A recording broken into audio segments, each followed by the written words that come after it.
Assalamualaikum warahmatullahi wabarakatuh.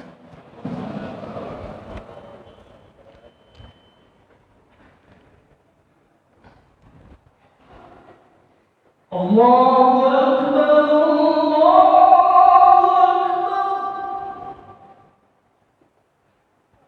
Allahu Akbar.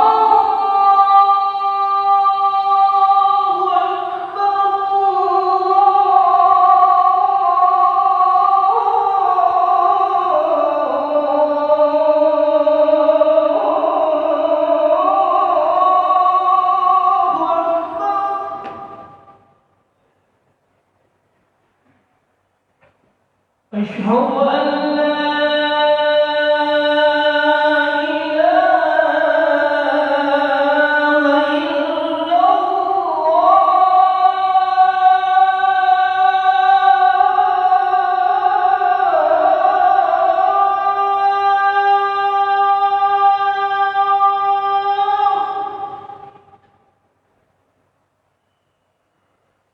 أشهد أن لا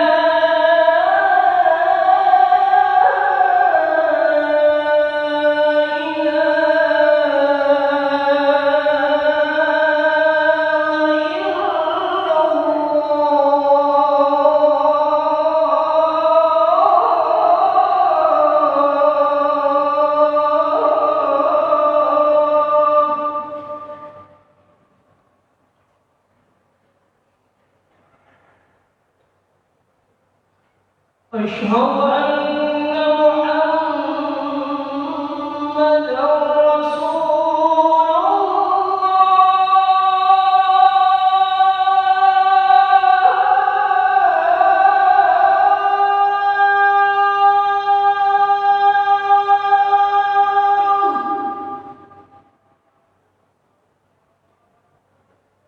أشهد أن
Alhamdulillah, wassalatu wassalamu ala rasulillah Sayyidina wa maulana Muhammad ibni Abdillah wa ala alihi wa sahbihi wa man tabi'ahu wa mawalah. Ashhadu an la ilaha illallah wahdahu la syarika lah wa ashhadu anna sayyidana Muhammadan abduhu wa rasuluh la nabiyya ba'dah. Allahumma salli ala sayyidina Muhammadin an-nabiyil ummi wa ala alihi wa sahbihi wa barik wa sallim. Qala Allah Ta'ala fil Qur'anil Azim wa huwa asdaqul qailin. A'udzu billahi minasy syaithanir rajim. Ya ayyuhalladzina amanu taqullaha haqqa tuqatih wa la tamutunna illa wa antum muslimun. Wa qala ta'ala fi ayatin ukhra. Ya ayyuhalladzina amanu taqullaha wa qulu qawlan sadida yuslih lakum a'malakum wa yaghfir lakum dhunubakum wa man yuti'illaha wa rasulahu faqad faza fawzan 'azima. Ibadallah, usikum wa nafsi bi taqwallah wa ta'atihi faqad fazal muttaqun. Hadirin jamaah Jumat yang dimuliakan Allah Subhanahu wa taala. Ada kalanya telinga itu bosan mendengarkan nasihat, muak, jemu, letih. Ada kalanya akal itu tidak lagi bisa diajak untuk berfikir, susah, payah, karena sudah terlalu penuh dengan berbagai macam maklumat, informasi, penderitaan dan kesusahan. Tapi Allah memberikan jalan lain untuk supaya nasihat itu sampai ke dalam hati melalui kisah. Maka kata Allah kepada Nabi Muhammad sallallahu alaihi wasallam, faqsusil qasasa, ceritakanlah kisah-kisah itu, la'allahum yatafakkarun, biarkan mereka berfikir, biarkan mereka merenung sejenak. Selama jantung masih berdetak, selama darah masih mengalir, mereka masih hidup, hati mereka masih bisa diajak untuk berkompromi. Mungkin kalau dinasihati tidak lagi masuk, tersumbat sudah telinga. Mungkin kalau diajak berdiskusi sudah tidak mempan, saking penat dan lelahnya penderitaan. Tapi kisah-kisah masih menyentuh ke dalam hati sanubari manusia, karena nafas masih berhembus, hayat masih berada di kandung badan. Bagi yang lama tidak juga dikaruniai anak, bacalah kisah Ibrahim alaihissalam yang tidak pernah muak dan bosan berdoa, Rabbi habli minas salihin, berilah aku anak yang saleh. Bukan setahun, bukan 2 tahun, 86 tahun lamanya menikah dengan Sarah, tidak juga dikaruniai anak. Menikah dengan Hajar, anak tidak juga datang. Mereka mengatakan istrinya mandul. Mereka katakan tangan mungkin punya anak, karena tulang sudah rapuh, kepala sudah diselimuti uban, mustahil punya anak. Tapi Allah ingin menunjukkan kuasanya. Pagi, petang, siang dan malam dia berdoa, Rabbi habli minas salihin. Akhirnya Allah berikan anak. Bukan cuma istrinya yang muda itu yang melahirkan anak, istri yang dikatakan semua orang mengatakan takkan mungkin punya anak, mustahil punya anak. 13 tahun setelah kelahiran Ismail, Sarah mengandung, lahirlah Ishak. Ketika itu umur Nabi Ibrahim 99 tahun. Allah ingin menunjukkan kuasanya. Innama amruhu idza arada syai'an ayyaqula lahu kun fayakun. Setan berbisik, mengapa dia yang pacaran, dia yang berzina, sekali berhubungan kelamin langsung punya anak? Mengapa dia yang melakukan hubungan tidak halal, tidak ada akad, tidak ada saksi, tidak ada mahar, tidak ada izin orang tua, mengapa begitu mudah? Memang itulah kerja setan. Alladzi waswisu fi sudurin nas, la'atiyannahum min baini aydihim, aku akan datang dari depan, wa min khalfihim, dari belakang, wa an aymanihim, dari kanan, wa an syama'ilihim, dari kiri. Memang begitulah kerja-kerja setan dari bentuk jin.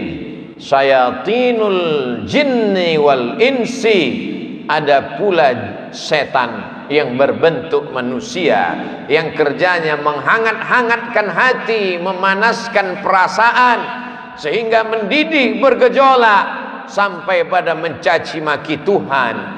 Beristighfarlah, minta ampun kepada Allah. Bacalah kisah-kisah mereka, bagaimana susahnya Nabi Zakaria berdoa kepada Allah, Rabbi habli min ladunka dzurriyyatan thayyibah, berilah aku keturunan yang baik-baik ya Allah. Allah berikan keturunan yang baik. Anak itu bernama Yahya, seorang perempuan lama tidak punya anak, namanya Hannah. Dia berdoa kepada Allah, Rabbi, ya Allah, inni aku nazartu, bernazar, laka ma fi batni muharrara, kalau aku punya anak, kalau aku bisa mengandung, anakku ini akan kujadikan muharrara, khalisan li khidmati baitil maqdis. Dia tidak akan menjadi petani, dia tidak kusuruh bercocok tanam, dia tidak akan mencari ikan di tengah laut menjadi nelayan, dia tidak akan menjadi pegawai kerajaan, dia hanya akan aku jadikan muharrara, menjadi pelayan Baitul Maqdis. Hidupnya hanya akan menjadi pelayan rumahmu ya Allah. Dia tidak ada kerja lain. Kuwakafkan anakku ini untukmu ya Allah. Fataqabbalaha rabbuha, Allah kabulkan doanya biqabulin hasanin wa ambataha nabatan hasana. Anak itu tumbuh dengan pertumbuhan yang baik. Wa inni sammaituha Maryam, anak itu aku beri nama Maryam. Wa inni u'idzuha bika wa dzurriyyataha, aku minta perlindungan kepada engkau, bukan hanya kepada dia, wa dzurriyyataha, tapi sampai kepada anak cucunya, minasyaitonir rajim, supaya jangan sampai dia diganggu, digoda oleh setan yang terkutuk. Begitulah mereka orang-orang yang soleh. Ibrahim, Zakaria, Hannah, suaminya Imran, satu surat khusus untuk mereka. Nama suaminya Imran, nama istrinya Hannah. Hannah melahirkan anak Maryam, Maryam melahirkan anak Isa. Mereka orang yang dekat dengan Allah, tapi tetap diuji oleh Allah. Mereka orang yang dipilih Allah, tapi hidup mereka juga penuh dengan penderitaan dan kesusahan. Lalu siapa kita yang baru sekali dua menempelkan kening ke lantai, bermunajat kepada Allah, merasa hidup mesti senang, hidup mesti tenang, hidup mesti kenyang, padahal kita tak layak untuk menenteng sandal alas tapak kaki mereka. Kita bukan apa-apa dan kita bukan siapa-siapa. Bagi yang hidupnya selama ini berada di istana yang megah dan cantik, penuh dengan emas, berlian, permata, harum, semerbak, tiba-tiba tercampak dan terbuang, bacalah kisah Musa alaihissalam. Dibesarkan di istana Fir'aun, lengkap dengan pelayan, makanan pakaian terjaga bersih rapi, penuh dengan dayang-dayang, sampai akhirnya dia melihat ada dua orang yang sedang berkelahi.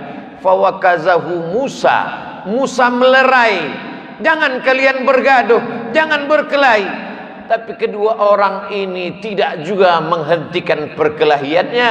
Fawakazahu Musa, Musa meninju dan memukulnya.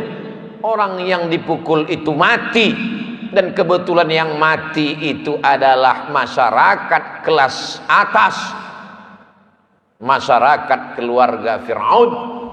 Musa takut, dia pergi bernaung di bawah kayu yang rindang sambil berpikir meninggalkan istana Fir'aun yang megah, gagah, perkasa. Ketika Nabi Muhammad SAW Isra Mi'raj, Nabi melihat dari Burak turun ke bawah. Dia lihat ada pohon yang rindang di tengah gurun pasir. Nabi bertanya kepada Jibril alaihissalam, pohon apa itu Jibril? Jibril menjawab, itulah pohon tempat bernaungnya Musa alaihissalam ketika dia terusir dari istana Fir'aun. Ayah tidak ada, ibu tidak ada, istri tidak punya, anak apalagi, sebatang kara terbuang jauh dari istana. Satu-satunya berpegang teguh hanya kepada Allah. Orang yang bersama dengan Allah hatinya menjadi ramai walaupun dia di tengah kesunyian. Orang bersama dengan Allah dia bahagia walaupun dia dalam kesusahan dan penderitaan. Orang yang bersama dengan Allah tak pernah putus asa. Bersama dengan harta akan binasa, bersama dengan kemegahan, kemuliaan, jabatan akan berakhir. Bersama dengan dia, siapa dia? Al-Hayyu Maha Hidup. Bersama dengan dia, siapa dia? La ta'khudhuhu sinatun wala naum. Dia yang tak mengantuk dan tidak tidur. Ternyata itu hanya skenario Allah. Allah ingin melepaskan Musa dari kungkungan harta benda, dari cengkraman kekuasaan Fir'aun terlaknat. Allah ingin mempertemukan Musa dengan guru yang bijaksana, Syuaib namanya. Dari kejauhan Musa melihat orang ramai. Ternyata mereka ngantri untuk mengambil air di sebuah sumur tua yang pintunya tertutup batu yang besar. Tidak sanggup mereka menggeser batu itu walaupun mereka berkumpul beramai-ramai. Musa dengan kekuatan yang dititipkan Allah menggeser batu itu. Dengan mudahnya tutup sumur terbuka.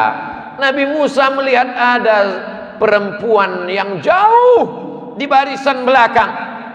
Dia panggil perempuan itu untuk mengambil air. Ternyata perempuan itu membalas budi Musa.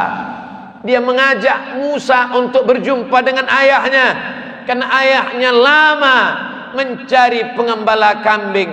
Apa kata si anak? Inna khaira man ista'jartal qawiyul amin. Kalau kau ingin mencari pengembala kambing ayah, selama ini kau susah mencari anak muda, pilihlah anak muda ini.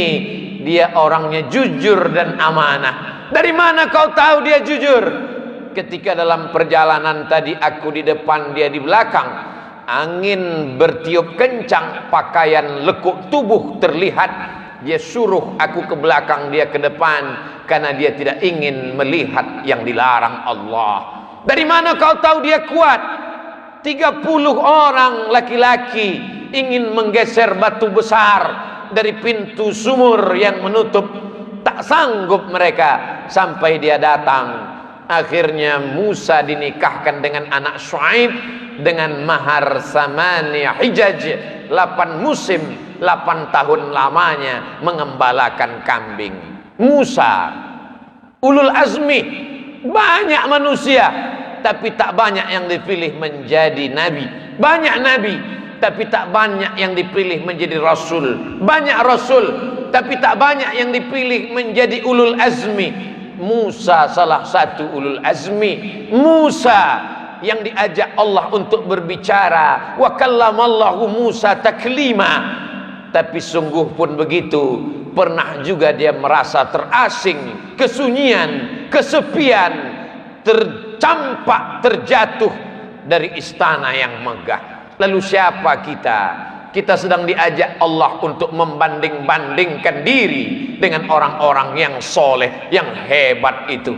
Engkau yang ditugaskan untuk menjadi guru agama, menjadi juru dakwah di tempat yang jauh, di tengah hutan belantara, melewati air gelombang pasang, melewati sungai, melewati batu karang yang tajam, sampai di tempat tujuan tidak disambut dengan tala'al badru alaina. Kau tak disambut dengan marhaban, kau tak disambut dengan permadani merah, kau tak disambut dengan sukacita. Dicaci maki, diejek, Akhirnya hati merasa marah, panas, meninggalkan dakwah, masuk ke dalam perahu.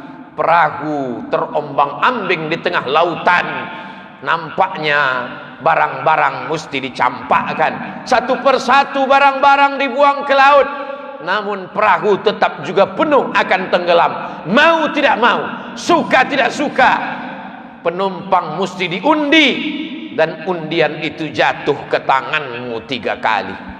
Kalau sudah 3 kali tak ada pilihan, kau mesti dicampakkan ke tengah laut.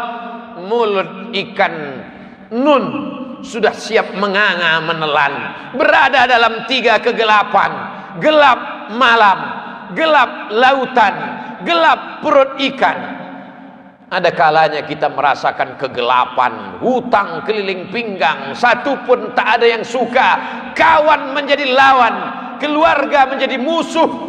Apa yang dapat kau ucapkan? Itu yang dirasakan oleh Nabi Yunus alaihi salam. Dia hanya berucap dengan mulutnya, la ilaha illa anta subhanaka inni kuntu minaz zalimin. La ilaha illa anta, tiada Tuhan selain engkau. Subhanaka, maha suci engkau. Aku yang kotor, aku yang hitam, aku yang kelam, aku yang bergelimang dosa. Inni kuntu minaz zalimin. Aku sudah zalim, aku sudah aniaya, aku sudah buat dosa. Apa yang dilakukan Allah? Ikan itu memuntahkan isi perutnya. Lalu kemudian Nabi Yunus terdampar di tepi pantai. Ditumbuhkan Allah yaktin, labu. Dia makan labu. Hari ini ahli medis, para pakar gizi menganjurkan orang yang sakit untuk memakan buah labu, makanan yang baik untuk penyembuh orang yang dalam keadaan sakit. Ternyata Allah tahu apa yang ada dalam hatimu. Siapakah engkau bila dibandingkan dengan Nabi yang dipilih Allah? Ada kalanya engkau terjatuh, masuk ke dalam lautan. Lautanmu bukan lautan Nabi Yunus, perut ikanmu bukan perut ikan Nabi Yunus, gelapmu bukan gelap Nabi Yunus. Tapi kesulitan-kesulitan hidup yang datang silih berganti, tak ada yang dapat kau lakukan kecuali berkata, la ilaha illa anta subhanaka inni kuntu minaz zalimin. Ada orang-orang yang mengajak engkau untuk berargumentasi, untuk berlaga, tapi bukan dengan otot. Mereka mengajak engkau berkelahi, berdebat dengan otak. Otakmu cerdas, IQ-mu hebat, IP-mu tinggi, sarjana S1, S2 dan S3. Kau akan menang melawan mereka. Mereka bertanya, a anta fa'alta hadza bi alihatina? Kaukah yang sudah menghancurkan berhala-berhala kami? Kaukah yang sudah meluluh lantakkan sembahan-sembahan kami? Dengan ringan dia menjawab, bal fa'alahu kabiruhum hadza. Bukan aku yang menghancurkannya. Yang menghancurkan berhala ini, patung-patung ini adalah patung yang paling besar. Lihat dari lehernya ada kampak. Dialah yang sudah menghancurkan. Ternyata orang-orang yang hebat berargumentasi itu, ketika dia kalah, dia tidak pakai otaknya, tapi yang dia pakai ototnya, yang dia pakai tenaganya, yang dia pakai kekuasaannya, yang dia pakai jabatannya. Kumpulkan semua kayu-kayu, bakar. Mereka membakar Nabi Ibrahim karena kalah berdebat dengan otak. Mereka pakai otot, jabatan, kekuasaan, tenaganya mereka pakai. Bakar, harriquhu, bakar dia. Tidak ada tempat berserah diri kecuali Allah. Nabi Ibrahim hanya meminta, bermohon kepada Allah. Apa yang dikatakan Allah, apa yang dikirimkan Allah. Allah tidak kirim tayran ababil. Allah hanya berkata, ya nar, wahai api, kuni bardan, sejuklah, wasalaman, selamatlah ala Ibrahim. Api itu redup, api itu yang selama ini membakar, menghanguskan, meluluh lantakkan, membinasakan. Tapi kali itu Ibrahim keluar dari api unggun dalam keadaan salaman ala Ibrahim, selamat untuk Ibrahim. Ibrahim kita ucapkan bukan sekedar pemanis bibir, di ujung lidah. Ibrahim kita sebut kama sallaita ala Ibrahim wa ala ali Ibrahim, kama barakta ala Ibrahim wa ala ali Ibrahim. Kalau anakmu mati, ternakmu mati, kebunmu kering kerontang, segala penghasilanmu hilang, tak cukup sampai di situ, penyakit pun datang, orang-orang menjauh. Bacalah kisah Nabi Ayub alaihissalam. Adakah Nabi Ayub berkeluh kesah? Adakah Nabi Ayub berkata, aku ini Nabi, kenapa anakku mati? Aku ini Rasul, kenapa ternakku mati? Kenapa kering kerontang? Dia hanya berkata, Rabbi, ya Allah, anni massanyad dur, aku kena penyakit ya Allah, wa anta arhamur rahimin, engkau maha penyayang di antara yang sayang. Tidak ada Nabi Ayub berkata sehatkan aku. Nabi Ayub tak minta sembuhkan aku. Dia hanya berkata anni massanyad dur, aku kena penyakit ya Allah, wa anta arhamur rahimin, engkau maha penyayang di antara yang sayang. Dia malu meminta kepada Allah, dia malu berkeluh kesah kepada Allah, dia malu. Malu adalah satu cabang dari iman. Malu kepada manusia biasa, malu kepada malaikat biasa, tapi ini malu berkeluh kesah kepada Allah, malu meminta kepada Allah. Itulah akhlak para nabi. Faqsusil qasasa, ceritakan kisah-kisah itu, la'allahum yatafakkarun, mudah-mudahan mereka berfikir. Kembali kepada Al-Quran, baca Al-Quran, baca terjemah, baca kisahnya, menyejukkan hati, menenangkan jiwa. Barakallahu li wa lakum fil Qur'anil azim, wa nafa'ani wa iyyakum bima fihi minal ayati wadh-dhikril hakim, wa taqabbala minni wa minkum tilawatahu innahu huwal ghafurur rahim.